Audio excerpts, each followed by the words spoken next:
It's like the people today, those of us who came to the Americas, cargo slave ships, who fit the promise. Oh, it don't matter. It's just all about, it's all the love of Jesus. By you saying that they're Israelites because they said that God away with his people, and now the church is the spirit Israelites.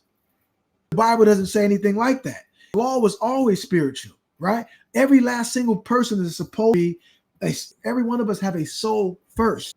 Esau's soul or spirit, remember, his attitude, demeanor was of cunning, was that doing, he would do and say whatever he could that would suit his turn or position to make things easier or the way.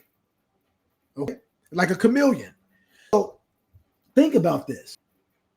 There are those who actually understand that they are the biblical descendants of Israel, and that we feel prophecy in the land who scattered throughout all the earth, just like the Bible prophesied that Judah and Israel would be.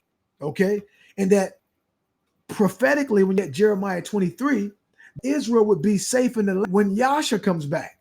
So Yahshua did not come back, has not come back yet. Then who, by default, a thing that I was myself trying to understand prophecy. Well, who are these? Who are the people of the world, and that those through Christendom who might have been taken, or those who became as though they weren't? Who are these people then? See, and this is the condemnation, that light is coming to the world, and men love darkness rather than light. Even if those men said, "Well, no, you know what? Oh, totally excuse the fact that." Yeah, Yahshua came to save those people who had a covenant with the Most High through sacrifice, to redeem those who were under the law of sacrifice, that they might do what? That they might confess their sins, that they might be forgiven, that they might be reconciled to the Most High, because the Most High chose to dwell in them. And he promised to Abraham to fulfill his promise. But does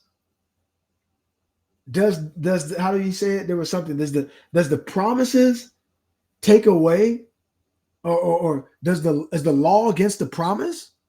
Absolutely not. So even if someone, and does someone that have the promise, just because they have the promise, does that mean that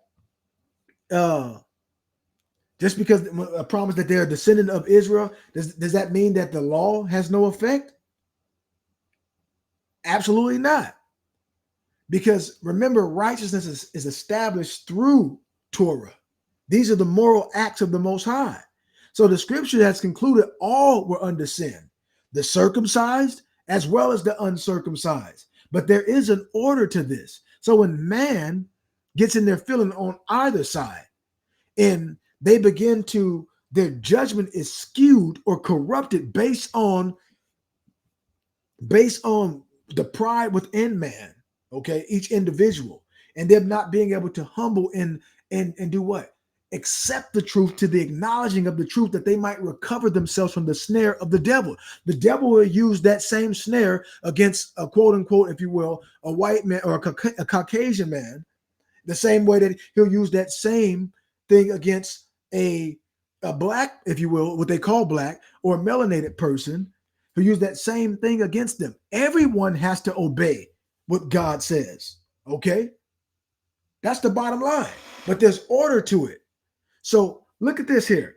So it tells us, dear family, because their deeds were evil. So men love darkness rather than light. So men would love to just go with the how would you say it? The overall message of Christianity was this. Remember, I brought this out in one of my pastoral books.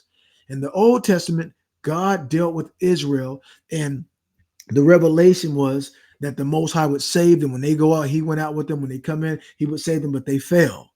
And when they failed, he gave them into the hands of the enemy. Now, in the New Testament, I'm just giving you a synopsis. The New Testament, the gospel is that now it's his church. And when he said the church through, they say Jesus. And so now this is the good news.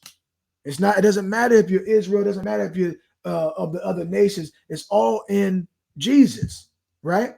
Now, to an extent, there's some truth, because Yahshua has the preeminence. We all have to go. The only way to the Father is but through Yahshua. But the danger of Christendom is that they taught what you would call let me say, I'm badgering the word, antinomianism. And what that means is lawlessness. I got to show you this here.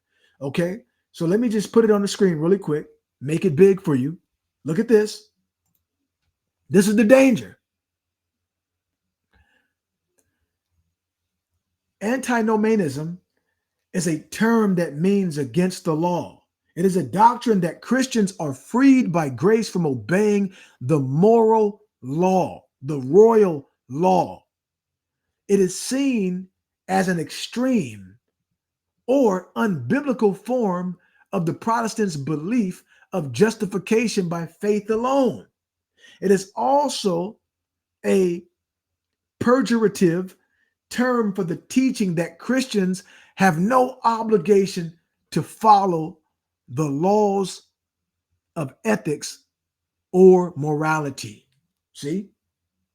So they're saying that they're free. All they have to do is just because they believe. Now, I just told us earlier, there are people who are saying that they're children, they want to follow God, but they're doing what the sinners do, and they're told that there's no judgment coming to them. They're told that they're going to be raptured up out of here. Now, imagine those same people having that belief who voted for either candidate.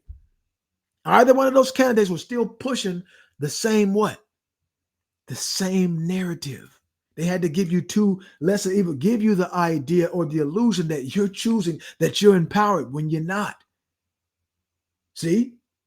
So the Most High is the one that's all powerful, who gives power to the weak that they might have strength over them, to subdue them, to the ones who, who once exerted dominance over them. Stick with me here. So now, going back to where we were initially, dear family, in the book of Obadiah 1, and I think I was around, I thought I was on 13. Yeah, 13. Yeah, 13. Thou shouldest not entered into the gates of my people in the day of their calamity. Yea, thou shouldest not have looked on their affliction in the day of their calamity. So Christians are through what they call through replacement theology, through the 7 dispensations, they're saying that they're in the church age. And in the church age, they have a gap theory where no prophecy happens, all prophecy stops, and they're in the church age where God is calling out the Gentiles, who they call spiritual Israelites, and they're going to show everybody because they're just good, loving. And I'm not trying to be facetious at all. Please don't mistake that. I'm speaking truth. I'm hoping that we have now developed tough and thick enough skin to be able to talk maturely, that I don't have any agenda or motive like, oh, because I'm a particular nationality that I'm better than anyone else. No, the scriptures already just told us that those who do what? Those who tremble at the Most High's word, those who make up the hedge. This is what the man of God, this is what the people of the Most High are supposed to do. But if this is not even being talked about, or it's not even being seen or broken down, then what are you looking at? What have you been seeing? Where is your mind at when all of this is happening? Okay, so this is going to go more into it because these are the times, dear family, that we're living in. So the Most High told Esau, how are the things of Esau? So what is Esau after? Esau is after world dominance. Okay, been used as an agent. He's deceived. The devil deceived him. Okay, and so was used and being used and exploited through the enemy, but at the same time, he made a covenant with them. And the wicked, regardless of what nationality, the wicked who want to stay in power and don't want to be reformed, Israelites, Gentiles, the soul of man. Okay, whoever doesn't want to reform, they made lies their refuge. So when the truth comes out, it begins to cut. So people try to, they look at the scriptures with a how do you say this? A skewed way or a tainted way of trying to prove their point, or to try to talk away the judgment that the Most High already said. Okay, try to pray it away. Try to dispensationalism it away. See, saying that, listen, that the church is going to be raptured up out of here while all the non-believers and even the Jews who rejected Hamashiach stay here on earth, okay, with the Antichrist and the beast system. See, and they did this through their through their indoctrination of film, through their movies, through their Christian movies, and the Rapture movie and the Ten Commandments and all of these things. So when we really begin to look at God's word and go into it and cry out to the Most High, do you want to see it? Do you want to prepare yourself for the time to come? Like Enoch said, speaking to the righteous who will be living in the time of tribulation. So to the Christians and those who, when I say Christians, those who are getting everything, they're comfortable, their jobs, and not making it about someone having a job, their businesses and their shiny things that they have, their bank account, God's blessing them. They're going to church. It's like they're asleep, dear family.